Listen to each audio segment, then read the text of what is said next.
गाड़ी तो मैडम की यहीं पे, कहाँ गई है madam?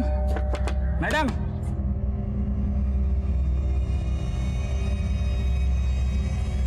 Madam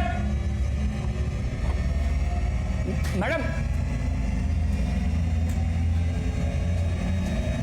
madam madam madam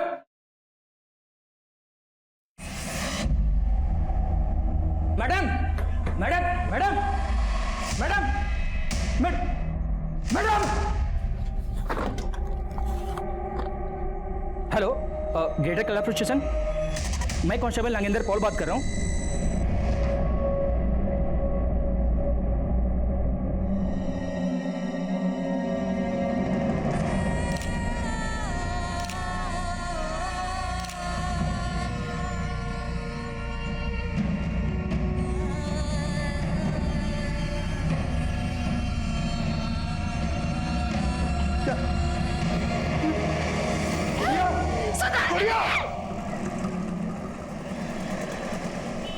sir आप बताइए तो सही, मुझे लेके जा क्यों रहे? सर आप मेरी बात सुनिए, मैंने किया क्या है बताइए तो सही कम से कम। सर आप ऐसे नहीं ले जा सकते मुझे, प्लीज आप बात समझिए।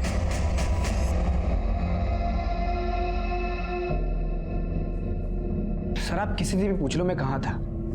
कहाँ थे तुम? ये तो मैं जानना चाहता हूँ। सर मैं कॉलेज में लेक्चर अटेंड कर रहा था। अब मैं जाऊँ सर?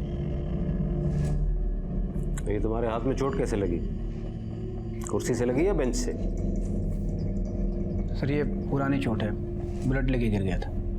इनको हॉस्पिटल लेके जाओ और इनकी नई पुरानी सारी चोटों का मेडिकल टेस्ट कराओ, और हाँ इनके आसपास मोहल्ले में पूछताछ करो।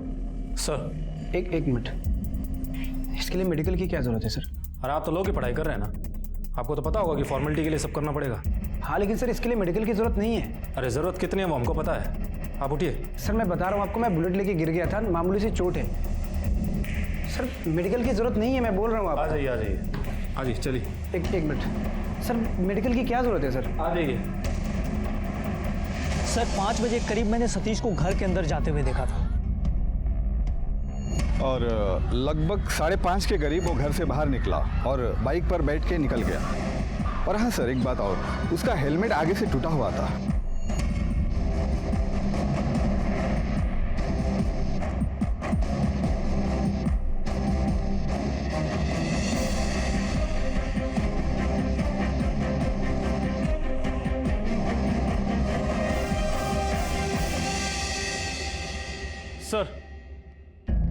सर सतीश सिन्हा की मेडिकल रिपोर्ट।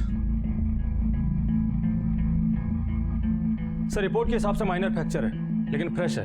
इस केस में दिल्ली पुलिस ने अपनी शुरुआती जांच की, लेकिन सतीश सिन्हा के पिता पुलिस में वरिष्ठ ओहदे पर थे, इसलिए घटना के कुछ ही दिनों में इस केस की तहकीकात सीबीआई को सौंप दी गई। ये सुदर्शनी मंटो की केस फाइल है। जैसा कि कहा गया कि आगे की इन्वेस्टिगेशन आप लोग करेंगे, मैंने सारे एविडेंसेस भी जमा करा दिए हैं। दिल्ली पुलिस की तहकीकात के आधार पर सीबीआई ने सतीश सिन्हा के खिलाफ अपनी कानूनी कार्रवाई पूरी की, लेकिन लोअर कोर्ट के फैसले ने न सिर्फ सीबीआई को बल्कि पूरे देश को सकते में डाल दिया था। सबूतों के साथ छेड़छाड़ और इन्वेस्टिगेशन में इंटरनेशनल स्टैंडर्ड फॉलो ना करने पर यह अदालत मानती है कि मुलजिम सतीश सिन्हा को पूरी तरह दोषी नहीं ठहराया जा सकता। इसलिए बेनिफिट ऑफ डाउट देते हुए ये अदालत सतीश सिन्हा को बाइज्जत बरी करती है।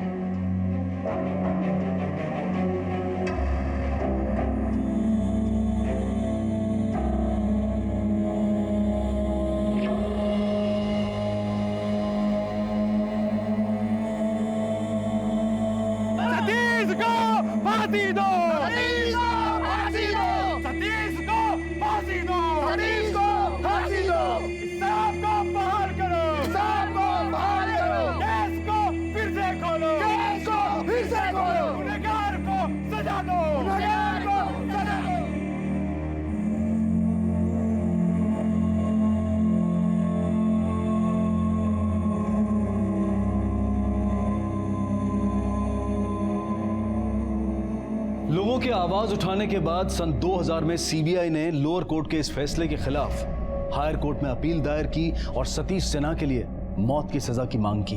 पर जैसे हर कोई इस केस को भूल गया था, सन 2000 से 2006 तक कोई सबूत नहीं पेश किए गए, कोई कार्रवाई नहीं की गई लेकिन 2006 में कुछ बड़े और प्रभावशाली लोगों के छूट जाने के बाद हमारी न्यायिक व्यवस्था एक बार फिर से कटघरे में खड़ी थी। लोगों की आवाज फिर बुलंद हो रही थी।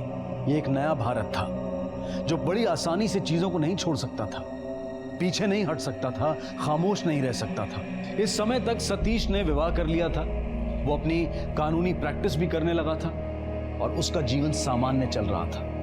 लेकिन इस पूरे मुकदमे के दौरान सबके दिमाग में सिर्फ एक ही सवाल था कि क्या इस बार सुदर्शनी को इंसाफ मिलेगा, और अगर हां तो कैसे। ये एक बहुत ही कॉम्प्लेक्स केस है। सेशन कोर्ट और अब हाई कोर्ट ओपन हो रहा है। इस बार किसी भी तरह की चूक नहीं होनी चाहिए, और याद रखना कि ये हमारे लिए आखिरी चांस है। We have to be very careful. So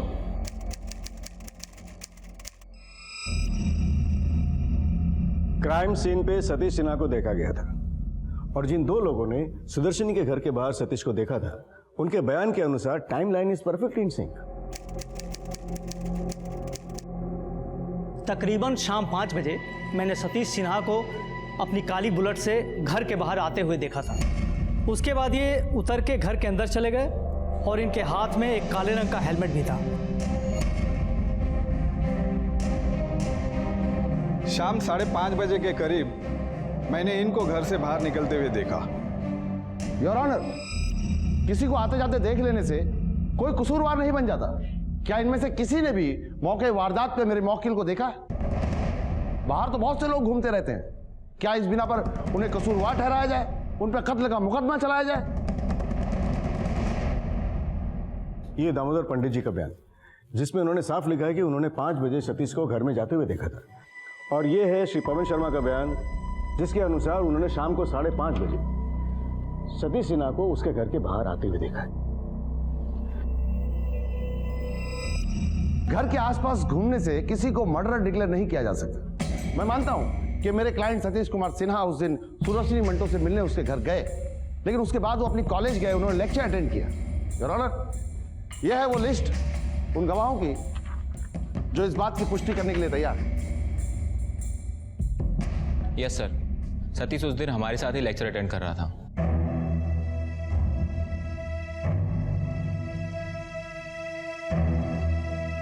your honour, जब यह केस सीबीआई को सौंपा गया है तो इस केस की पूरी तहकीकात हमने एक नए सिरे से की, अपनी पूरी टीम के साथ में हर सबूत को टटोला। मौका वारदात पे जितने भी सबूत जमा किए गए थे, उन सारे सबूतों की जांच पड़ताल फिर से की। आई विटनेस दामोदर पंडित और पवन सिंह, इन दोनों से पर्सनली जाके इन दोनों का बयान लिया। योर ऑनर, अपने शक को यकीन में बदलने के लिए सुदर्शनी मांटो के घर से सतीश सिन्हा के क्लासेस तक का सफर मैंने बाइक पे तय किया। तकरीबन 35 मिनट लग गए। इस बात से यह पुष्टि होती योर ऑनर कि सतीश सिन्हा अपने कॉलेज में लेक्चर्स अटेंड करते हुए देखे तो गए, लेकिन ये वहां दरअसल लेट पहुंचे और शुरू के लेक्चर्स भी इन्होंने मिस किए।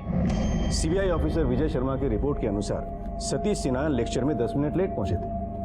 उन्होंने सुदर्शनी के घर से कॉलेज तक की दूरी करीब 40 से 45 किलोमीटर पर आवर की स्पीड से बाइक से तय की थी, और जिसके लिए उन्हें 35 मिनट का समय लगा था। और ये सतीश सिन्हा के टाइमलाइन से परफेक्टली मैच होता है। योर ऑनर, सतीश की इंजरी 15 जनवरी की है और ये रही उसकी रिपोर्ट। सर, ये पुरानी चोट है, ब्लड लेके गिर गया था।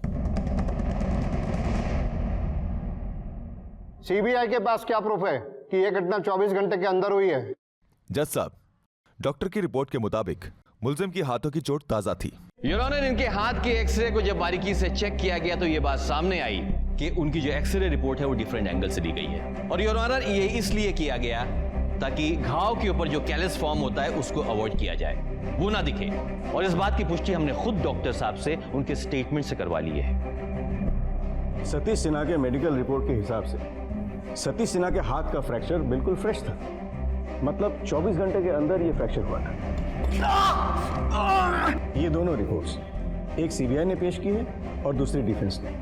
दोनों रिपोर्ट्स में एक्सरे का एंगल अलग अलग है, जिससे ये साबित नहीं होता कि जनवरी का एक्सरे सतीश सिन्हा का ही है।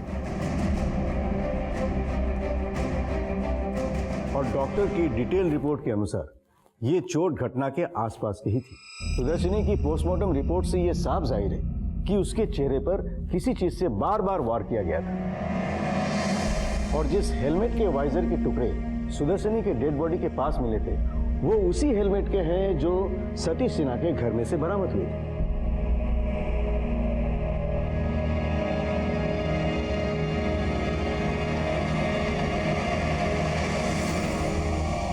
सर, हेलमेट का वाइजर टूटा हुआ था, लेकिन मैं ये जानना चाहता हूं क्या दो हेलमेट एक जैसे नहीं हो सकते?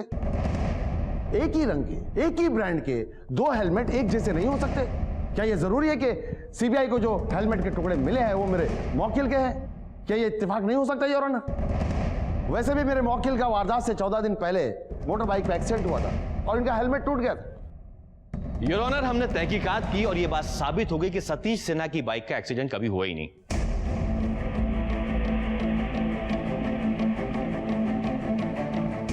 सुदर्शनी के घर आते वक्त सतीश के हाथ में हेलमेट का होना,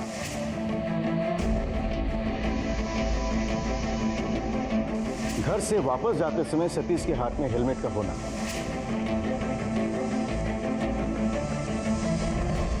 सुदर्शनी के लाश के पास हेलमेट के वाइजर का टुकड़ों का पाना और उसी टूटे हुए हेलमेट का सतीश सिन्हा के घर से बरामद होना इन तमाम वाकया को सच साबित करता है, क्योंकि जो हेलमेट के वाइजर के टुकड़े बच गए थे उनसे टूटे हुए टुकड़े मैच कर लिए गए थे।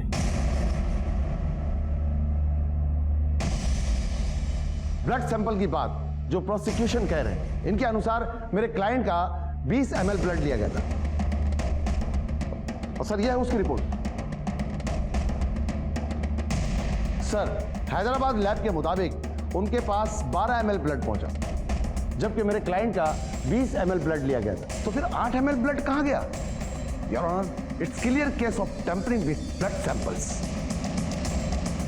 वैसे दिल्ली से हैदराबाद जाते जाते काफी चीजें बदली जा सकती। योर ऑनर, हमारी ऑफिशियल टीम डीएनए सैंपल लेकर खुद हैदराबाद गई थी। मैंने पर्सनली वो सैंपल डॉक्टर रेड्डी को हैंडओवर किया। सैंपल की क्वांटिटी 12 ml थी योर ऑनर, लेकिन उसके साथ में कोई छेड़खानी नहीं की गई थी, कोई टैंपरिंग नहीं की गई थी। और डीएनए टेस्ट के लिए योर ऑनर जो प्रोसीजर होता है वो प्रॉपर फॉलो किया गया था। सैंपल चाहे 20 ml हो या 12 ml, मगर वो सतीश के डीएनए से मैच हुआ है और डीएनए टेस्ट को गलत माना नहीं जा सकता। Cement traces found at the crime scene are of Satish Sinha, जो कि हैदराबाद लैब ने कंफर्म किया है।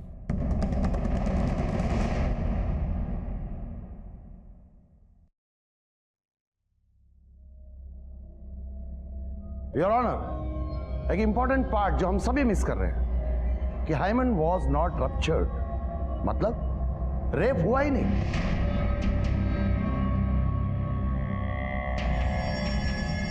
और अगर मेरे क्लाइंट सतीश सिन्हा ने रेप नहीं किया, इसका मतलब यह है कि उसने मर्डर भी नहीं किया। यह बात रिपोर्ट में आ चुकी है your honour. Now it depends on person to person, और जो फोर्स अप्लाई किया जाता है ये उस पे भी डिपेंड करता है। सीमेंट के ट्रेसेस अंडरगारमेंट में मौजूद थे और इसकी पुष्टि डीएनए रिपोर्ट्स में हो चुकी है। रेप वॉज कमिटेड, और इस बात की गवाही सर्कमस्टेंशियल एविडेंसेस दे रहे हैं। और on the basis of circumstantial evidences किसी ने रेप के बाद सुदर्शनी को कपड़े पहनाने की कोशिश भी की थी, और यही रीजन कि इतने भारी सर्दी में भी सुदर्शनी का स्वेटर बेड पर पड़ा हुआ था। और सुदर्शनी के पोस्टमार्टम के रिपोर्ट के हिसाब से उसके चेस्ट और बॉडी पे जगह जगह ब्रूटली काटने के निशान पाए गए। It's a clear case of rape.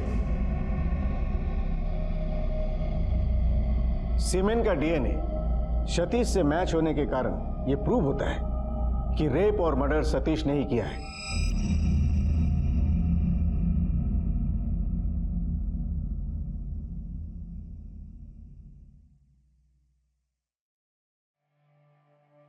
सबूतों के साथ छेड़छाड़ और इन्वेस्टिगेशन में इंटरनेशनल स्टैंडर्ड फॉलो न करने पर यह अदालत मानती है कि मुलजिम सतीश सिन्हा को पूरी तरह दोषी नहीं ठहराया जा सकता। इसीलिए बेनिफिट ऑफ डाउट देते हुए यह अदालत सतीश सिन्हा को बाइज्जत बरी करती है। सारे गवाहों और बयानात को मद्देनजर ये अदालत सतीश सिन्हा को सुदर्शनी मंटो का बलात्कार करने और हत्या करने का दोषी मानती है और इंडियन पेनल कोड धारा 302 और 376 के तहत सतीश सिन्हा को फांसी की सजा सुनाती है, to be hanged till death.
तेज हवाओं में उड़ूंगी, आसमान को छूंगी, कि मुझे कोई रोके ना, कि मुझे कोई टोके ना।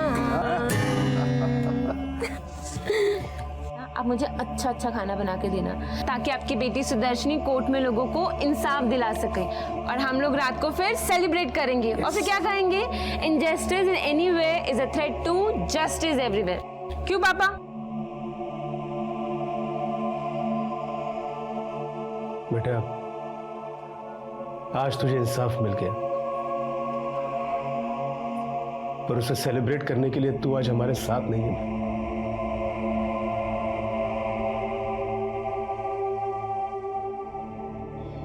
हाई कोर्ट ने अपने फैसले में कहा कि सतीश सिन्हा को इस केस में बाइज्जत बरी करने का निचली अदालत का फैसला सरासर गलत था। इस फैसले ने इंसाफ का खून किया था और न्यायिक सच्चाई को कुचला गया था। विशेषकर डीएनए टेस्टिंग में कोई खामी नहीं थी, सर्कमस्टेंशियल एविडेंसेस और फोरेंसिक पक्के थे। बहरहाल बेंच ने लोअर कोर्ट की खामियों पर गौर करते हुए ये माना कि पुलिस ने सतीश के खिलाफ सुदर्शनी की शिकायतों को नजरअंदाज किया, उन पर ध्यान नहीं दिया, और चूंकि सतीश के पिता पुलिस महकमे में एक ऊंचे ओहदे पर थे, उसके साथ नरमी बरती गई। फैसले में कहा गया कि छोटे अफसर बड़े अफसरों के परिवार वालों के खिलाफ शिकायत दर्ज करने से, उन पर एक्शन लेने से कतराते हैं। जजेस की बेंच ने लोअर कोर्ट के फैसले से यह महसूस किया कि दिल्ली पुलिस की कार्य पद्धति इस बात को उजागर करती है कि कानून की गाज कानून के रखवालों और उनके परिवार वालों पर नहीं गिर सकती। 2007 में सतीश सिन्हा ने हाई कोर्ट के फैसले के खिलाफ अपील दायर की और उच्चतम न्यायालय ने 2010 में सतीश की फांसी की सजा को उम्र कैद में बदल दिया। सजा सुनाए जाने के बाद सतीश सिन्हा कई बार पैरोल पर जेल से बाहर आ चुका है। हमने ये केस आपको इसलिए दिखाया क्योंकि हम में से कोई भी सुदर्शनी या उसके परिवार की जगह हो सकता है। अगर हम चाहते हैं कि जुर्म थम जाए, तहकीकात तेज हो, न्याय सटीक हो, तो हम सबको एक योग्य और कुशल भूमिका निभानी होगी। अब मैं अनूप सोनी आपसे विदा लेता हूं, फिर मुलाकात होगी अगले एपिसोड में एक और चौंका देने वाले केस के साथ। तब तक अपना और अपने परिवार का ख्याल रखें और देखते रहें क्राइम पेट्रोल डायल 100। सबक एक को सीख हम सबको। जय हिंद। और आइए अब रुख करते हैं crime petrol dial 100 the burning cases श्रृंखला के आज के दूसरे केस की तरफ, जो एक औरत की कोमल, भावुक और ममतामयी छवि के बिल्कुल विपरीत अमानवीय और निर्दयी होने की एक दुर्लभ घटना का असाधारण उदाहरण बनकर सामने आता है। इस श्रृंखला में हम आपको ऐसे केसेस दिखाने जा रहे हैं जो इंसान के और इंसानियत के आदर्शों के विपरीत हैं। ऐसा लगता है जैसे बौद्धिक, सामाजिक और तकनीकी विकास के साथ अपराध ने भी नए आयाम तय किए हैं। आए दिन इंसान इन अनगिनत अपराधों का शिकार बन रहा है। यहां तक कि कुछ केसेस तो न्याय प्रक्रिया को भी चुनौती देते हैं और इंसान के दिलो दिमाग पर डर की गहरी छाप छोड़ देते हैं। कैपिटल पनिशमेंट यानी कि सजाए मौत, ये किसी आम गुनाह की सजा नहीं है। अदालत ये सजा बेहद संगीन और असाधारण अपराधों में ही देती है और किसी महिला को सजाए मौत या फांसी की सजा होना असाधारण से भी असाधारण माना जाता है। आजाद भारत के कानून के इतिहास में रतनबाई वो पहली महिला थी जिसे न्यायालय ने 1955 में मौत की सजा सुनाई थी, और तब से लेकर अब तक कुल 13 महिलाओं को मौत की सजा सुनाई जा चुकी है, और इनमें से ही 2 बहनें हैं, सपना और रंजना भोयर, जो जेल में अपनी जिंदगी के आखिरी दिनों की उल्टी गिनती गिन रही हैं। रंजना और सपना भोयर 2 बहनें जिन्हें अदालत ने फांसी की सजा सुनाई थी, उनकी मां रुक्मणी भी इस सजा में भागीदार होती अगर तहकीकात के दौरान ही उसकी मौत ना हो जाती। सवाल यह है कि इतनी साधारण सी दिखने वाली ममता की प्रतिमूर्ति, अपने परिवार और बच्चों पर जान छिड़कती ये महिलाएं किसी जघन्य अपराध को अंजाम दे सकती थी, और वो भी ऐसा अपराध जिसके लिए इन्हें फांसी की सजा दी जाए। आखिर इन्होंने ऐसा क्या अमानवीय जघन्य अपराध किया था जिसके लिए सदियों में किसी को दी जाने वाली मौत की सजा इनके नाम हो गई थी।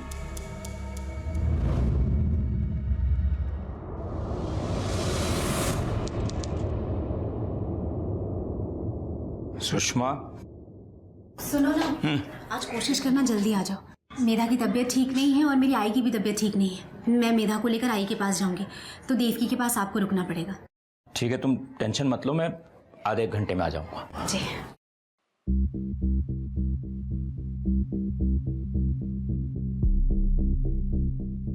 तुम लोग क्या कर रहे हो यहाँ? वो बाबा, हम लोग कुछ दिनों के लिए नासिक रहने आए हैं आई के साथ। आई का बहुत मन है मेधा को मिलने का, पर उसकी तबीयत ठीक नहीं है। इसके लिए आई ने हमें इधर भेजा है ताकि हम मेधा को लेके जाएं। हाँ बाबा, मेरा भी बहुत मन करता है अपनी छोटी बहन को मिलने का, उसके साथ खेलने का, वक्त बिताने का। बाबा सच में बहुत याद आती है उसकी। देखो, मेधा की तबीयत ठीक नहीं है, इसलिए मैं उसे तुम लोगों के साथ नहीं भेजूंगा। बाबा, हम उसे बिल्कुल परेशान नहीं करेंगे, उसका हम अच्छे से ध्यान रखेंगे, और हम उसको टाइम पे खाना दवाई सब दे देंगे। बाबा भेज दो ना, पता नहीं हम नासिक वापस कब आएंगे और उससे मिल भी पाएंगे या नहीं। हाँ बाबा, हम आपके घर के पास वाली धर्मशाला में रुके हुए हैं, चाहिए तो आप मेधा को देख के जाओ। भेज दो ना उसे। देखो, मैं सुनिए ना, जाने दीजिए ना, सौतेली है तो क्या हुआ, है तो बहन ही, मिलने का तो मन करता ही होगा। तुम लोग रुको, मैं मेधा की दवाइयाँ लेकर आती हूँ, बस टाइम पे दवाइयाँ दे देना। हाँ मेधा, उठो, देखो कौन आया है। चलो चलो चलो, ये दीदी है, खेलना उनके साथ। मैं तुझे ताई, सपना ताई, ये लो दवाई। चलो, आई इंतजार कर रही है। हाँ बाबा, आप इसको लेने आना। हाँ, मेधा को लेने आना। हाँ?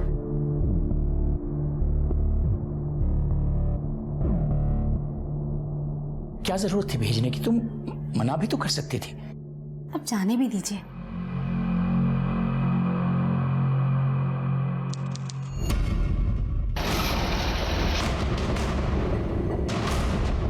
अरे, कल पूना से एक औरत आई थी, उसके साथ 2 लड़कियां भी थी। कौन से रूम में है वो लोग तो कल रात को ही चले गए, बहुत जल्दी में थे वो। उनके साथ एक छोटी बच्ची भी थी। हाँ, 2 लड़के थे और एक लड़की भी थी। आपकी पहली बीवी और बेटी ने आपकी बेटी को किडनैप किया, मतलब आपकी पहली बीवी ने अपनी दूसरी बेटी और आपकी बेटी ने अपनी बहन को किडनैप किया। हाँ साहब, ये अगवा करने वालों में मेरी पहली बीवी, उसकी बेटी रंजना और मेरी सगी बेटी सपना, ये तीनों लोग थे। अगर वो आपकी सगी बेटी थी तो फिर वो अपनी बहन को क्यों किडनैप करेगी? पता नहीं सर, शायद बदला लेने के लिए। कैसा बदला?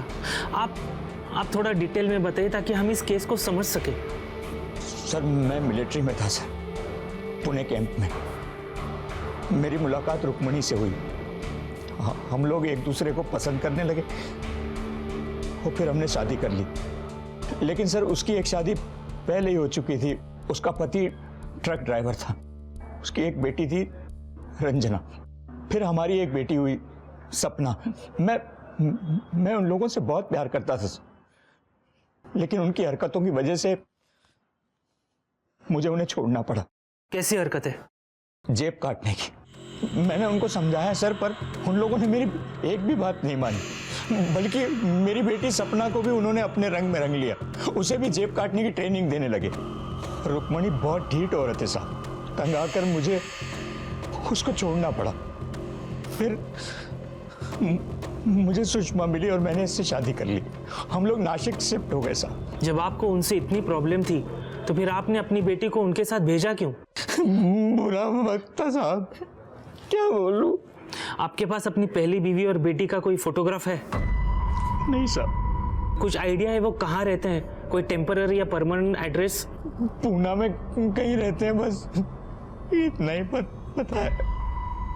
लाखों की आबादी में 3 महिलाओं को ढूंढना, और वो भी सिर्फ उनके नाम की जानकारी के आधार पर, ये बहुत मुश्किल जान पड़ता है। रुक्मणी, रंजना और सपना को ढूंढने के लिए नासिक पुलिस ने पुणे पुलिस से संपर्क किया। पुणे पुलिस की हर संभव कोशिश के बाद इन तीनों का कुछ पता नहीं चला। मेधा को गायब हुए 2 महीने बीत चुके थे। किरण और सुषमा की आंखें आस लगाए नहीं थक रही थी कि न जाने कहां से उनकी बेटी अचानक उन्हें पुकारती हुई चली आए या उसके बारे में कोई खबर मिल जाए।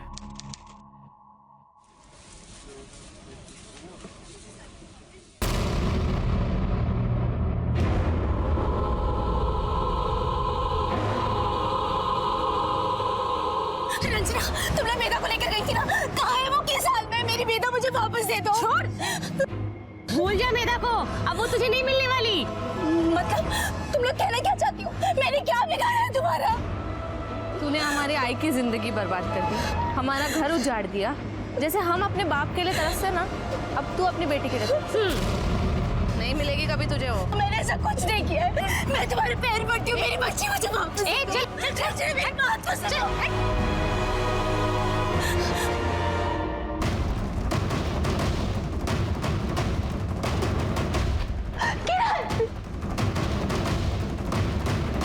क्या हुआ? मैंने उन्हें मार्केट में देखा। कौन? किन्हें देखा? कहाँ? सपना और रंजना को।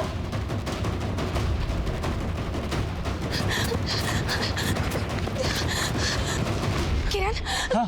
किरण यहीं पे थे। कहाँ चले गए? ठीक से याद है तुझे? किरण मुझे अच्छे से याद है, मैंने यही देखा था। किरण ने तुरंत इस घटना की सूचना नासिक पुलिस को दी और नासिक पुलिस ने तुरंत कार्रवाई भी शुरू कर दी। लेकिन तमाम कोशिशों के बावजूद पुलिस सपना, रंजना और रुक्मणी का पता लगाने में नाकामयाब रही। इन तीनों के नासिक में होने ने किरण और सुषमा की तो नींद उड़ा दी थी। डर 24 घंटे उनके साथ था कि अब उनके साथ क्या अनहोनी होने वाली थी।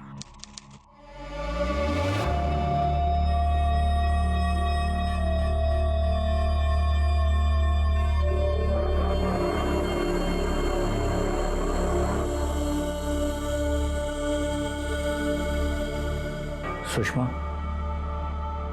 देवकी को स्कूल के गेट पर ही छोड़कर मत आ जाना।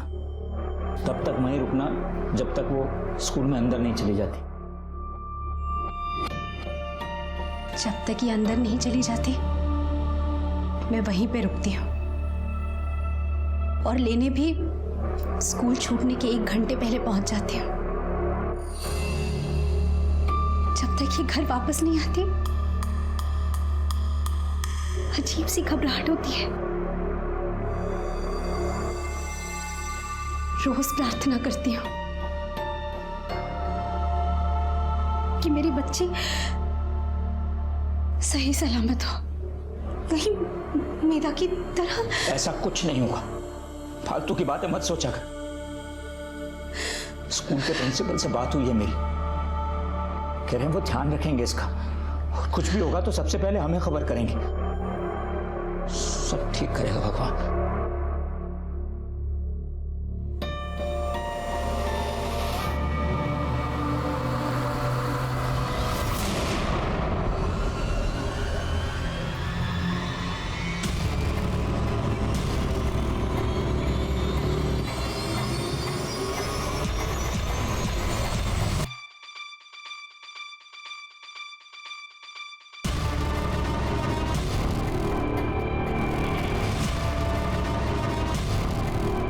देवकी कशी आहेस?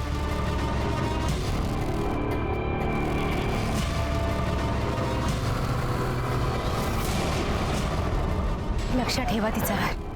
काही काळजी करू नका, मी आहे ना.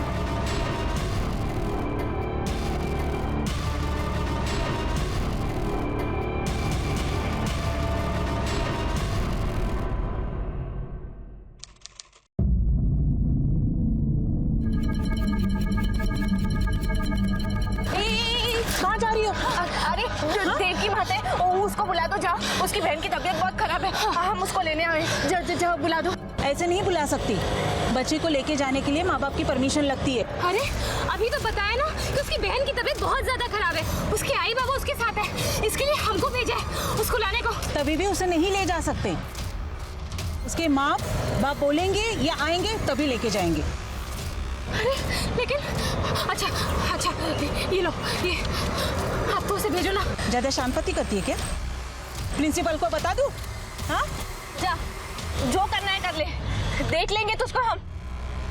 क्या समझती तू अपने आप को? चल देख लेंगे तुझे, देख लेंगे।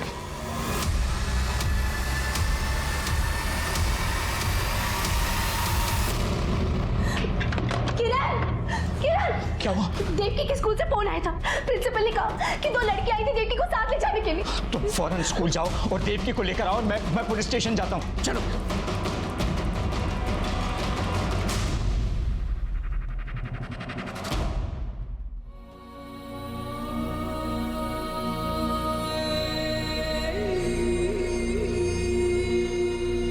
रंजना और सपना की देवकी को अगवा करने की कोशिश एक स्कूल कर्मचारी की सूझबूझ की वजह से नाकाम हो गई थी, और वहीं दूसरी तरफ पुणे पुलिस पिछले 2 महीनों से रुक्मणी, रंजना और सपना के कारनामों को पिछले 10 सालों की चार्जशीट में तलाश कर रही थी, और आखिरकार उन्हें सफलता मिली।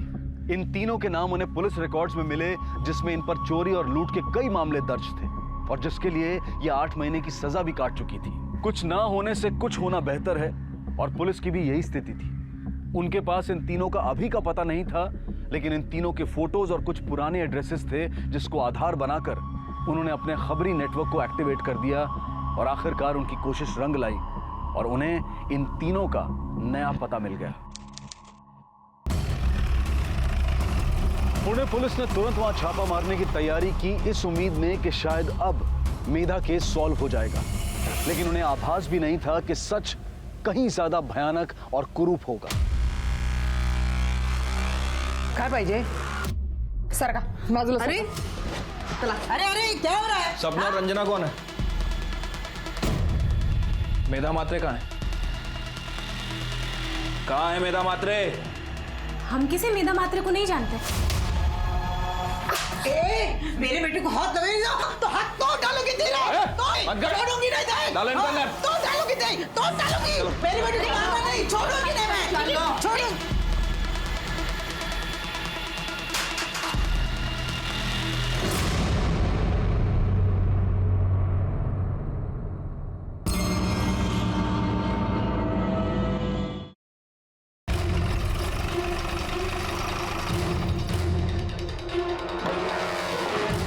सर, ये रहे मनीषा। सारा घर अच्छे से चेक करो। Yes sir. सर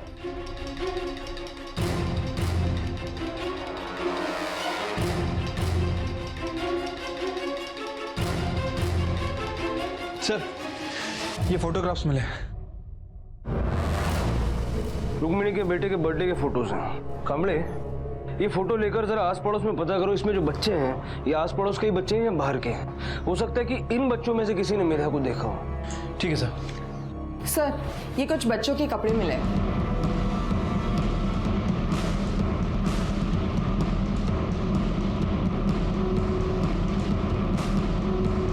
ये रुक्मिणी के तो 2 पोते हैं ना सर?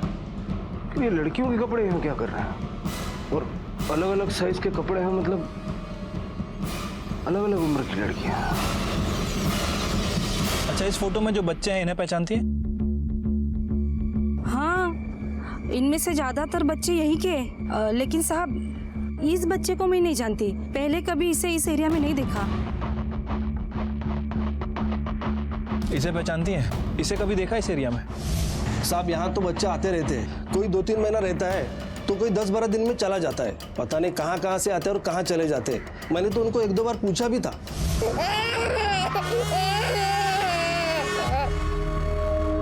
अरे अब ये कौन है? कभी देखा नहीं इसको?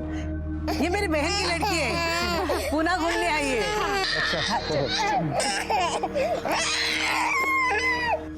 साहब, पिछले 3 सालों में कम से कम 10 से ज्यादा बच्चे हमने देखे यहाँ पे। उनका वो दामाद है ना सूरज, उसके साथ में अलग अलग बच्चे दिखते हैं। अरे वाह, अच्छा ये लोग काम क्या करते हैं? काम क्या साहब, पॉकेटमारी करते हैं। 1000 बार तो पुलिस पकड़ के लेके गई, लेकिन कोई फायदा नहीं, सुधरते नहीं है। वापस आके फिर वही काम शुरू। इनका जो दामाद है सूरज, क्या वो भी यहीं रहता है? घर जमा है ना साहब, कहाँ जाएगा? वो भी इधर, उसकी गाड़ी भी यहाँ। वो देखो साहब, उसकी गाड़ी।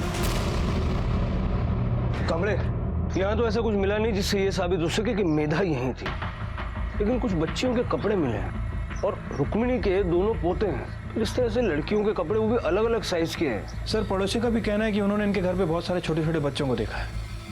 और सर ये सूरज की कार है। सर अगर वाकई इनके घर में कुछ चल रहा था तो हो सकता है कि उसके सबूत इस कार में ही मिले। सर हमें इस कार की फॉरेंसिक टेस्ट कराना चाहिए।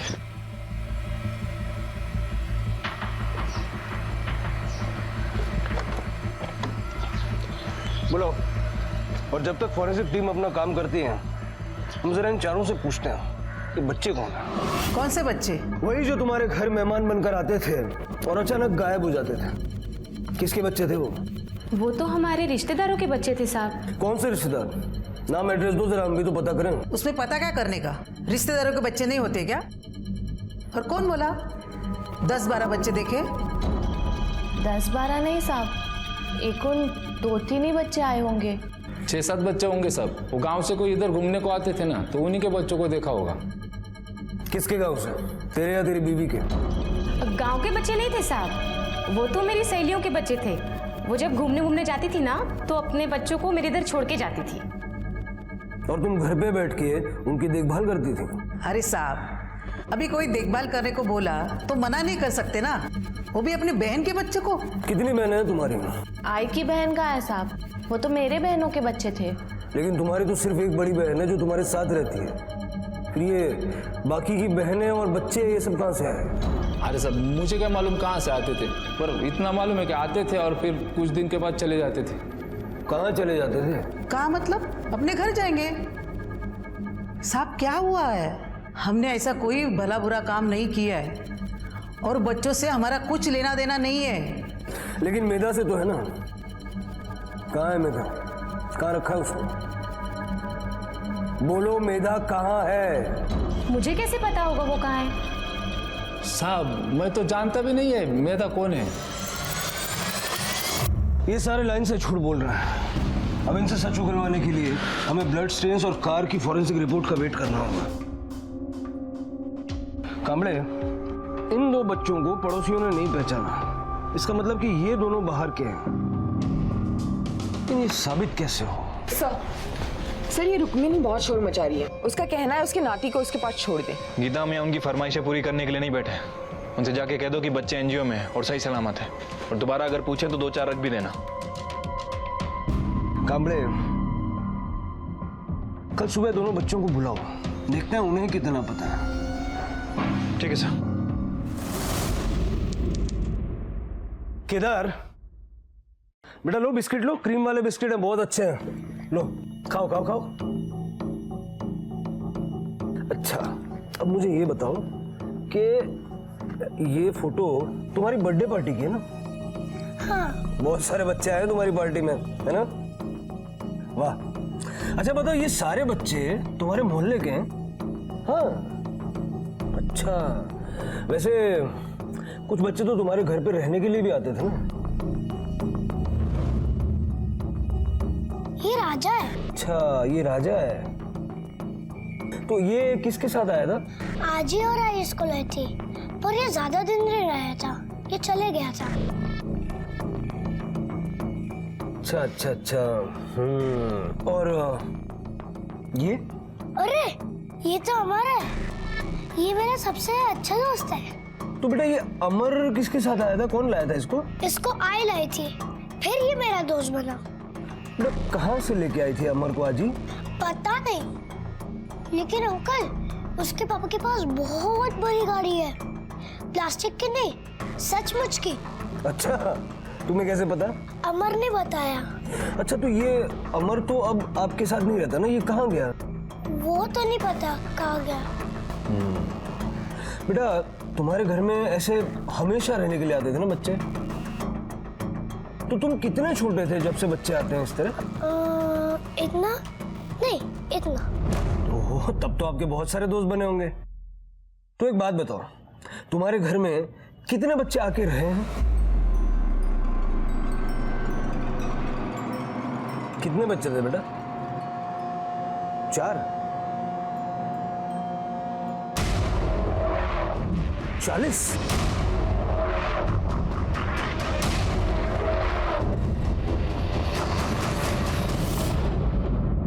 महीने हो गए किरण, मेरी बच्ची कहीं नहीं मिल रही है, पता नहीं किस हाल में होगी। किरण प्लीज प्लीज मेरी बच्ची को ढूंढो, छोटी बच्ची है वो। किरण मेरी बच्ची को ढूंढना। सुषमा, सुषमा। सर, रुक्मणी के घर की दीवार पे जो खून के धब्बे मिले थे उसकी रिपोर्ट आ गई है। सर ए बी नेगेटिव है। मैंने मेधा के फादर से कंफर्म किया, मेधा का ब्लड ग्रुप ओ पॉजिटिव है। और सर रुक्मणी की फैमिली में भी किसी का blood group A B negative नहीं है। मतलब वो खून किसी और का है? इनके घर पे जो बच्चे आए शायद उनमें से किसी का हो सकता है सर, क्योंकि सूरज की कार में भी जो खून के धब्बे मिले हैं उसका ब्लड ग्रुप ओ नेगेटिव है और किसी से मैच नहीं होता। मतलब ये मामला सिर्फ किडनैपिंग का नहीं है, उससे आगे भी कुछ है।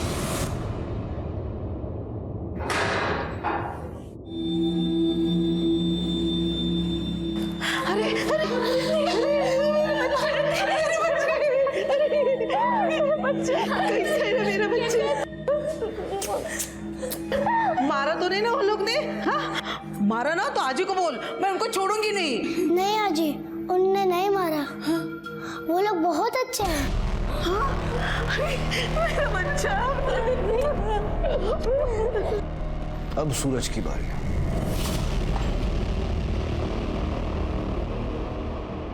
बैठना, बैठ। क्रीम वाले बिस्किट हैं, मैं भी यही खाता हूँ, लेना कामले। पुलिस को ना लोग गलत समझते हैं।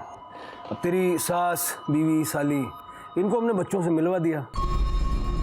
बच्चा आए थे साहब, मेरे को काय को नहीं मिलवाया? तेरे लिए उससे भी अच्छा एक प्लान है मेरे पास। देख, हम जानते हैं कि तुम लोग ये बच्चों को किडनैप करते थे, फिर उनको अपने चोरी चकारी के कामों में इस्तेमाल करते थे, ठीक है, लेकिन ये सारे काम तू नहीं करता था, वो 3 औरतें करती थी और तू उनके चक्कर में फंस गया। अब किसी के भी चक्कर में फंसा हो, सजा तो काटनी पड़ेगी। कितनी सजा होती है कमरे? सर कम से कम 10 साल के लिए जाएगा या फिर उम्र कैद भी हो सकती है। अरे नहीं साहब, मेरे को उम्र कैद काय को होगी? अरे उम्र कैद तो बहुत कम बोल रहा है ये, फांसी भी हो सकती है। तेरी गाड़ी में और घर में खून के धब्बे मिले हैं। नहीं साहब, वो सब मैंने नहीं किया है, मैंने तो बस उनको। बोल ना। देख, तू सिर्फ ये बता तूने क्या किया है और उन 3 औरतों ने क्या किया है। अगर तू सब बताने के लिए तैयार हो जाएगा तो हम तुझे सरकारी गवाह बना देंगे। सरकारी गवाह बनने का मतलब समझता है ना? तू सरकारी गवाह बन के हमें सब कुछ बताएगा, हम उनको सजा दिलवाएंगे। उसके बाद तू अपने बच्चों के साथ आजाद अपनी नई जिंदगी की शुरुआत कर, जैसे अपने बच्चों के साथ रहना चाहता रहे, ठीक है? वरना फिर ये उम्र कैद तो तय है।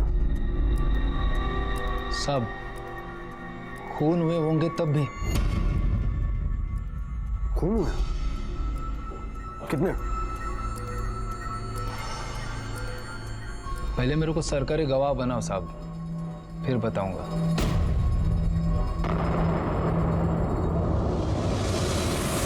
पुलिस को संदेह था कि पूरे दशक में इन्होंने एक नहीं बल्कि कई तरह के अपराधों को अंजाम दिया है, लेकिन रुक्मणी, रंजना और सपना अपने निर्दोष होने पर डटे हुए थे। आखिर पुलिस सच तक कैसे पहुंचेगी? क्या वो पूरा सच ढूंढ पाएगी? इन सभी सवालों के जवाब हमें मिलेंगे कल रात इस केस के दूसरे और आखिरी भाग में। अब मैं अनूप सोनी आपसे विदा लेता हूं, फिर मुलाकात होगी। तब तक अपना और अपने परिवार का ख्याल रखें और देखते रहें क्राइम पेट्रोल डायल 100। सबक 1 को सीख हम सबको।